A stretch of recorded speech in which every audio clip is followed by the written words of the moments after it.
ಒಂದೇ ಒಂದು ದಿನ, ಆ ಒಂದು ದಿನಕ್ಕೆ ಇಡೀ ದೇಶದ ಆರ್ಥಿಕತೆಯನ್ನೇ ಅಲುಗಾಡಿಸೋ ಶಕ್ತಿ ಇದೆ ಅಂದ್ರೆ ನಂಬ್ತೀರಾ? ಸಾವಿರಾರು ವರ್ಷಗಳಿಂದ ಈ ಒಂದು ದಿನ ನಂಬಿಕೆ, ಸಂಪ್ರದಾಯ ಮತ್ತು ವ್ಯಾಪಾರದ ಒಂದು ಅದ್ಭುತ ಸಂಗಮವಾಗಿ ಬದಲಾಗಿದೆ. ಆದ್ರೆ ಈ ವಿದ್ಯಮಾನದ ಹಿಂದಿರೋ ನಿಜವಾದ ಶಕ್ತಿ ಯಾವುದು? ಬನ್ನಿ ಇವತ್ತು ಇದರ ಆಳಕ್ಕಿಳಿದು ನೋಡೋಣ. ಪ್ರಶ್ನೆ ತುಂಬಾ ಸರಳ ಅಂತ ಅನ್ಸ್ಬಹುದು. ಒಂದೇ ಒಂದು ದಿನ, ಒಂದೇ ಒಂದು ಲೋಹದ ಮೇಲೆ ಯಾಕಿಷ್ಟು ಗಮನ? ಇಡೀ ದೇಶವನ್ನೇ ಚಿನ್ನ ಕೊಳ್ಳೋಕೆ ಪ್ರೇರೇಪಿಸೋ ಆ ಕಾಣದ ಶಕ್ತಿ ಯಾವುದು? ಇದು ಬರೀ ನಂಬಿಕೆನಾ? ಅಥವಾ ಅದಕ್ಕಿಂತ ಮಿಗಿಲಾದದ್ದು ಏನಾದ್ರೂ ಇದೆಯಾ? ಸರಿ, ಈ ರಹಸ್ಯ ಎಷ್ಟು ದೊಡ್ಡು ಅಂತ ಮೊದಲು ಅರ್ಥ ಮಾಡ್ಕೊಳ್ಳೋಣ. ಬರೀ ಮಾತಲ್ಲ, ಅಂಕಿ ಅಂಶಗಳೇ ಹೇರುತ್ತೆ ನೋಡಿ. ಅಕ್ಷಯ ತೃತೀಯದ ದಿನ ಚಿನ್ನದ ಮಾರಾಟ ಸಾಮಾನ್ಯ ದಿನಕ್ಕಿಂತ ಡಬಲ್, ಅಂದ್ರೆ 2 ಪಟ್ಟು ಹೆಚ್ಚು. ಇದೇನು ಸಣ್ಣಪುಟ್ಟ ಏರಿಕೆ ಅಲ್ಲ, ಇದೊಂದು ಆರ್ಥಿಕ ಸುಂಟರಗಾಳಿ ಇದ್ದಾಗೆ. ಈ ಮಾಡರ್ನ್ ಆರ್ಥಿಕ ಮಿಸ್ಟ್ರಿಯ ಉತ್ತರ ಈಗಿನ ಕಾಲದಲ್ಲಿ ಸಿಗಲ್ಲ. ಅದಕ್ಕೆ ನಾವು ಟೈಮ್ ಟ್ರಾವೆಲ್ ಮಾಡ್ಬೇಕು, ನಮ್ಮ ಪುರಾಣಗಳ ಆಳ ಕೇಳಿಬೇಕು. ನಮ್ಮ ತನಿಖೆ ಶುರುವಾಗೋದೇ ಅಲ್ಲಿಂದ. ನಮ್ಮ ಮೊದಲ ಸುಳಿವು ಸಿಗೋದು ಒಂದು ಅದ್ಭುತ ಸ್ನೇಹದ ಕಥೆಯಲ್ಲಿ. ಒಂದ್ ಕಡೆ ದ್ವಾರಕೆಯ ರಾಜ ಶ್ರೀಕೃಷ್ಣ, ಇನ್ನೊಂದ್ ಕಡೆ ಅವನ ಬಡ ಸ್ನೇಹಿತ ಸುಧಾಮ. ಬಡತನದಲ್ಲಿದ್ದ ಸುಧಾಮ ತನ್ನ ಬಾಲ್ಯದ ಗೆಳೆಯನನ್ನ ನೋಡಕ್ ಬರ್ತಾನೆ. ಆದ್ರೆ ಉಡುಗೊರೆ ಕೊಡೋಕೆ ಅವನತ್ರ ಇದ್ದಿದ್ದು ಕೇವಲ ಒಂದು ಹಿಡಿ ಅವಲಕ್ಕಿ ಮಾತ್ರ. ತುಂಬ ಸಂಕೋಚದಿಂದಲೇ ಕೊಟ್ಟ ಆ ಅವಲಕ್ಕಿಯನ್ನ ಶ್ರೀಕೃಷ್ಣ ಅಷ್ಟೇ ಪ್ರೀತಿಯಿಂದ ಸ್ವೀಕರಿಸ್ತಾನೆ.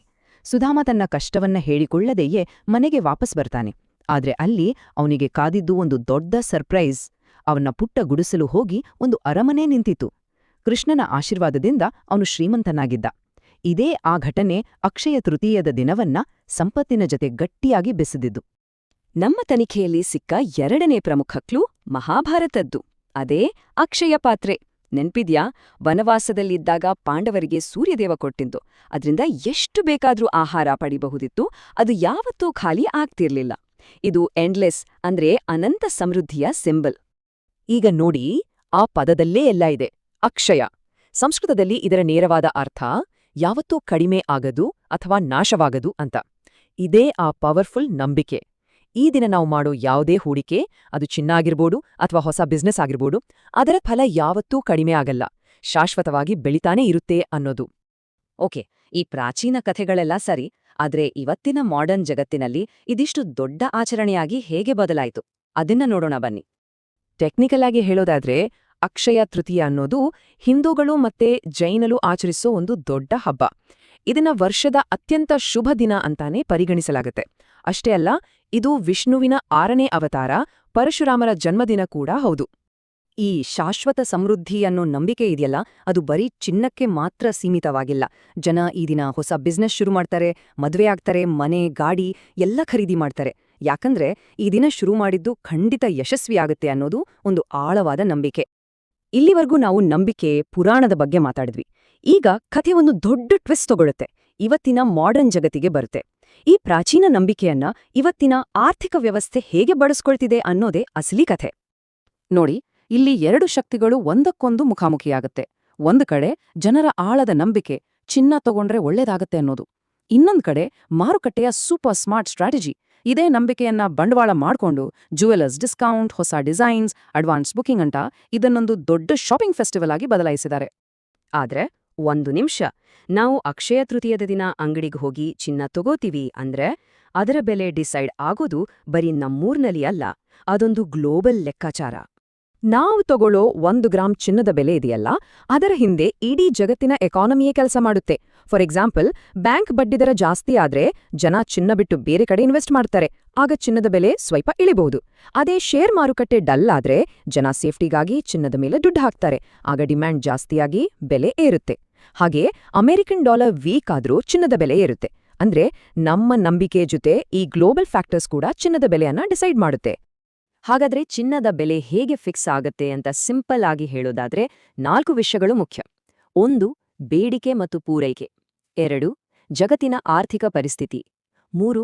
ಡಾಲರ್, ರೂಪಾಯಿ ಹೀಗೆ ಬೇರೆ ಬೇರೆ ಕರೆನ್ಸಿಗಳ ವ್ಯಾಲ್ಯೂ. ಮತ್ತು 4. ಭವಿಷ್ಯದಲ್ಲಿ ಬೆಲೆ ಏನಾಗಬಹುದು ಅಂತ ಮಾಡೋ ಊಹಾತ್ಮಕ ವ್ಯಾಪಾರ. ಹಣದ ಇತಿಹಾಸದಲ್ಲೇ ಚಿನ್ನ ಯಾವಾಗ್ಲೂ ಕಿಂಗ್ ಇದ್ದ ಹಾಗೆ. ಒಂದು ಕಾಲ ಇತ್ತು ಗೋಲ್ಡ್ ಸ್ಟ್ಯಾಂಡರ್ಡ್ ಅಂತ. ಆಗ ಒಂದು ದೇಶದ ನೋಟಿನ ಬೆಲೆ ಅವರತ್ರ ಇರೋ ಚಿನ್ನದ ಮೇಲೇನೆ ಡಿಸೈಡ್ ಆಗ್ತಿತ್ತು. ಅಂದ್ರೆ ನೋಟು ಅಂದ್ರೆ ಚಿನ್ನದ ಗ್ಯಾರಂಟಿ ಅಷ್ಟೇ. 1971ರಲ್ಲಿ ಆ ಸಿಸ್ಟಮ್ ನಿಂತು ಹೋದ್ರೂ ಚಿನ್ನ ತನ್ನ ಮೌಲ್ಯವನ್ನ ಕಳ್ಕೊಂಡಿಲ್ಲ. ಇವತ್ತಿಗೂ ಅದು ದೇಶಗಳ ಸಂಪತ್ತಿನ ಸಂಕೇತ. ಸರಿ, ನಮ್ಮ ತನಿಖೆಯ ಕೊನೆ ಹಂತಕ್ಕೆ ಬಂದಿದ್ದೇವೆ. ನಾವು ಕಲೆ ಹಾಕಿದ ಎಲ್ಲಾ ಸುಳಿವುಗಳನ್ನ ಒಟ್ಟಿಗೆ ಸೇರಿಸಿ ಅಂತಿಮ ಸತ್ಯ ಏನು ಅಂತ ನೋಡೋ ಸಮಯ ಈಗ. ಈ ಇಡೀ ವಿದ್ಯಮಾನವನ್ನ ನಾವು 4 ಸ್ಟೆಪ್ಸ್ನಲ್ಲಿ ಅರ್ಥ ಮಾಡ್ಕೋಬಹುದು. ಮೊದಲನೆಯದು ಬೀಜ, ಅಂದ್ರೆ ನಮ್ಮ ಪುರಾಣ ಕಥೆಗಳು. ಎರಡನೇದು ನಂಬಿಕೆ, ಈ ಕಥೆಗಳು ಜನರ ಮನಸ್ಸಿನಲ್ಲಿ ನಂಬಿಕೆಯಾಗಿ ಬೇರೂರಿರುವುದು. ಮೂರನೇದು ಎಂಜಿನ್, ಇದೇ ನಂಬಿಕೆಯನ್ನ ಇವತ್ತಿನ ಮಾರ್ಕೆಟಿಂಗ್ ಸಿಸ್ಟಮ್ ಒಂದು ಎಂಜಿನ್ ತರ ಬಳಸ್ತಿದೆ. ಕೊನೆಯದಾಗಿ ಫಲಿತಾಂಶ, ಅದೇ ನಾವು ಪ್ರತಿ ವರ್ಷ ನೋಡೋ ಈ ದೊಡ್ಡ ಆರ್ಥಿಕ ಹಬ್ಬ. ಈ ಚಿನ್ನದ ಓಟಕ್ಕೆ ತುಪ್ಪ ಸುರಿಯೋರು ಯಾರು? ಬರೀ ನಮ್ಮ ಅಕ್ಕಪಕ್ಕದ ಜ್ಯುವೆಲ್ಲರಿ ಶಾಪ್ ಅವರಲ್ಲ, ದೊಡ್ಡ ದೊಡ್ಡ ಬ್ಯಾಂಕ್ಗಳು, ಹಣಕಾಸು ಸಂಸ್ಥೆಗಳು ಮತ್ತೆ ಈಗಂತೂ ಆನ್ಲೈನ್ ಕಂಪನಿಗಳು ಕೂಡ ಈ ಆಟದಲ್ಲಿ ದೊಡ್ಡ ಪ್ಲೇಯರ್ಸ್. ಹಾಗಾದ್ರೆ ಅಂತಿಮ ಸತ್ಯ ಏನು ಗೊತ್ತಾ? ಅಕ್ಷಯ ತೃತೀಯ ಅನ್ನೋದು ಒಂದು ಪವರ್ಫುಲ್ ಕಾಂಬಿನೇಷನ್. ಒಂದು ಕಡೆ ಆಳವಾಗಿ ಬೇರೂರಿರೋ ಸಾಂಸ್ಕೃತಿಕ ನಂಬಿಕೆ, ಇನ್ನೊಂದು ಕಡೆ ಅಷ್ಟೇ ಚಾಣಾಕ್ಷವಾದ ಮಾರ್ಕೆಟಿಂಗ್ ಸ್ಟ್ರಾಟಜಿ. ಒಂದು ಪವಿತ್ರವಾದ ಆಚರಣೆ ಇವತ್ತು ಇಡೀ ಜ್ಯುವೆಲ್ಲರಿ ಇಂಡಸ್ಟ್ರಿಯ ಬೆನ್ನೆಲುಬಾಗಿದೆ. ಇದೆಲ್ಲವೂ ನಮ್ಮನ್ನ ಒಂದು ಕೊನೆಯ ಆದ್ರೆ ಬಹಳ ಮುಖ್ಯವಾದ ಪ್ರಶ್ನೆಗೆ ತಂದು ನಿಲ್ಲಿಸುತ್ತೆ. ನಿಜವಾಗ್ಲೂ ಇಲ್ಲಿ ನಡೀತಿರೋದೇನು? ಜನರ ನಂಬಿಕೆ ಮಾರುಕಟ್ಟೆಯನ್ನ ನಡೆಸ್ತಿದ್ಯಾ, ಅಥವಾ ಮಾರುಕಟ್ಟೆಯೇ ಜನರ ನಂಬಿಕೆಯನ್ನ ತನ್ನ ಅನುಕೂಲಕ್ಕೆ ಬಳಸ್ಕೊಳ್ತಿದ್ಯಾ? ಬಹುಶಃ ಉತ್ತರ ಇವೆರಡರ ನಡುವೆ ಎಲ್ಲೋ ಇದೆ ಅಲ್ವಾ?